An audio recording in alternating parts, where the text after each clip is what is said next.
नमस्कार साथियों, कैसे हो आप लोग। उम्मीद करता हूँ कि आप सब लोग ठीक ही होंगे। आज हम एक नए विषय के साथ आए हैं और आज का हमारा टॉपिक है री इन्वेस्टिगेशन और रीओपन।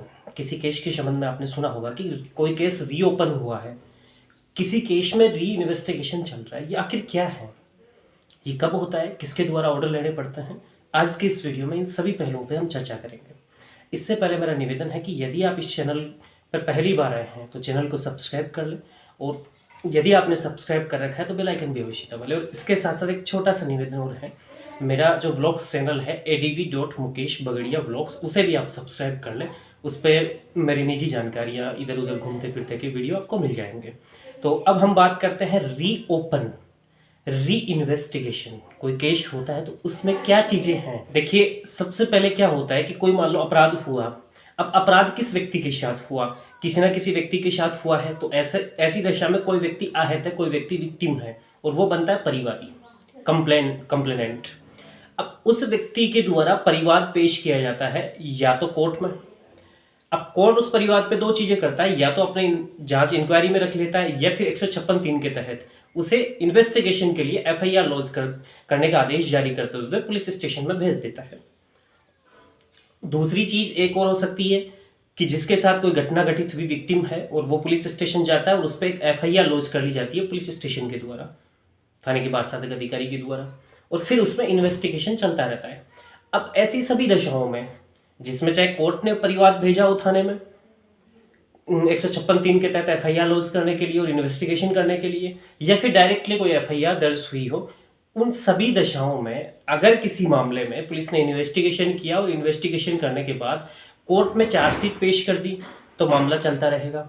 अगर चार्जशीट पेश नहीं करने के बजाय जो फाइनल रिपोर्ट दी है पुलिस ने कोर्ट में, अनुसंधान अधिकारी ने, जो आईओ होता है इन्वेस्टिगेशन ऑफिसर, उसके द्वारा अगर फॉल्स रिपोर्ट में दी गई है जो फाइनल रिपोर्ट, यानी एफआर के रूप में, तो फिर ऐसी दशा में अब जो व्यक्ति में हाथ व्यक्ति है, परिवादी है, वो चाहेगा कि इस मामले में प्रॉपर रूप से इन्वेस्टिगेशन हो। अगर नहीं हुआ हो तो उसे कुछ लगता है कि साहब प्रॉपर रूप से इन्वेस्टिगेशन नहीं हुआ है, जबकि उसके साथ वास्तव में ऐसा अपराध घटित हुआ है, कुछ तथ्य ऐसे मौजूद हैं, पुलिस ने लिए नहीं है, उस संबंध में पुलिस ने अनुसंधान नहीं किया, इन्वेस्टिगेशन नहीं किया है, तो फिर ऐसी दशा में उस व्यक्ति के द्वारा कोर्ट के समक्ष प्रोटेस्ट पिटीशन पेश की जाती है उस एफआर में, और वो कहता है कि साहब पुलिस को इस मामले में अनुसंधान इस तरीके से करना चाहिए था, इन तथ्यों पे करना चाहिए था, इन तथ्यों पे पुलिस ने अनुसंधान नहीं किया, दोबारा से इन्वेस्टिगेशन की आवश्यकता है। तो उसके बाद में प्रोटेस्ट पिटीशन पेश होने के बाद में री इन्वेस्टिगेशन की जब एप्लीकेशन लगती है, कोर्ट उसे स्वीकार कर लेता है, और फिर ऐसी दशा में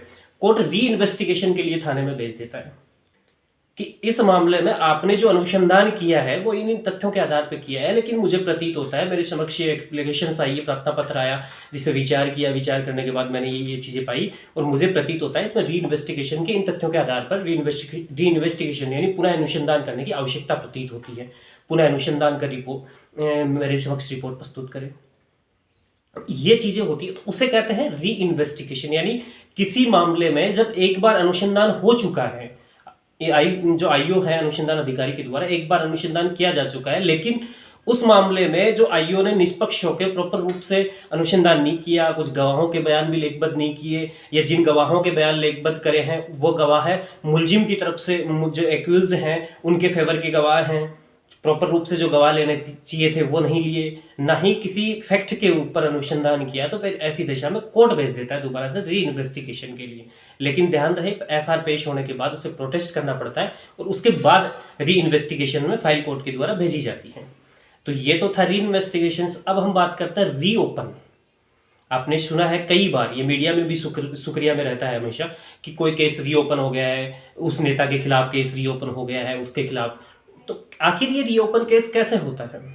क्या कोर्ट कर सकती है किसी केस को रीओपन, या फिर पुलिस कर सकती है? आखिर पावर किसके पास है इस संबंध में? तो देखिए, जैसे मैंने अभी बताया थोड़ी देर पहले आपको कि दो तरीके से केस थाने में जाता है। एक तो कोर्ट के माध्यम से 156(3) के माध्यम से भेजा गया है कि आप इसमें एफआईआर लॉन्च करो और अनुसंधान करो। दूसरा, डायरेक्टली कोई विक्टिम है, आहत व्यक्ति है, वो पुलिस स्टेशन में जाता है, और फिर उसके बाद में उसमें एफआईआर लॉन्च कर ली जाती है। तो दो तरीके से एफआईआर दर्ज हुई और दोनों में इन्वेस्टिगेशन किया जाता है। अब कुछ दशाएं ऐसी होती है जब पुलिस अनुसंधान करती है, इन्वेस्टिगेशन करती है, तो उन्हें प्रॉपर रूप से वो चीज़ें नहीं मिल पाती, जैसे एक्यूज्ड ही नहीं मिल पाया हो, या कोई चोरी के संबंध में मुकदमा दर्ज हुआ हो, किसी ऐसे फैक्ट के, ऐसे तथ्यों के संबंध में हुआ हो, और उस संबंध में पुलिस किसी प्रकार की कोई कार्रवाई नहीं कर पा रही है क्योंकि पुलिस के पास सबूत नहीं है, गवाह नहीं है, कुछ भी नहीं है, ना कोई जब्ती बन पा रही है, कुछ भी नहीं बन पा रही, तो ऐसी दशा में पुलिस क्या करे? अदम वकू झूठ में एफआईआर पेश करेगी उस मामले में, इसके अलावा कुछ नहीं कर सकती। अदम वकू, अदम माल, इन सारी चीज़ों में एफआईआर पेश कर देगी। अब ऐसी दशाओं में क्या होता है कि जब भविष्य में कोई दूसरा मुकदमा चल रहा है, कोई एफआईआर लॉन्च होती है, और उसमें जो पुलिस स्टेशन में कोई मुलजिम होता है वो स्वीकार कर लेता है कि मैंने वो मामला, मैंने भी वहाँ चोरी करी थी, मैंने वहाँ अपराध किया था, तो फिर ऐसी दशा में उसमें रीओपन हो जाता है केस। अब क्या करना पड़ता है पुलिस को? जो पुलिस अधिकारी है वो कोर्ट के समक्ष एप्लीकेशन लगाता है कि साहब ऐसी ऐसी कोई एफआईआर पेश करी थी मैंने, अदम वकू झूठ में, अदम वकू माल वकू में, तो ऐसी दिशा में साहब ऐसा ऐसा कोई मुकदमा वहाँ दर्ज हुआ था, उसमें इन्वेस्टिगेशन करने के बाद ये पाया गया है कि, या उसने कबूला है कि साहब मैंने भी यहाँ चोरी करी थी, तो साहब इस मामले में री इन्वेस्टिगेशन, इस मामले को दोबारा से खोला जाए, रीओपन, इसमें दोबारा से सुनवाई की आवश्यकता है साहब, मुझे कुछ इन्वेस्टिगेशन भी इसमें करना है, तो वो एप्लीकेशन देता है, उसके आधार पर कोर्ट उसे परमिट कर देता है। फिर दूसरा तरीका ये भी है कि कई बार ये देखा गया है कि जो उच्चाधिकारी हैं, जैसे डीआईजी आईजी लेवल के, वो भी री ओपन कर देते हैं किसी केस को दोबारा से सुनवाई के लिए। तो ये दो चीजें होती है। तो री ओपन अपने आप में एक अलग चीज है, और री इन्वेस्टिगेशन अपने आप में अलग चीज है।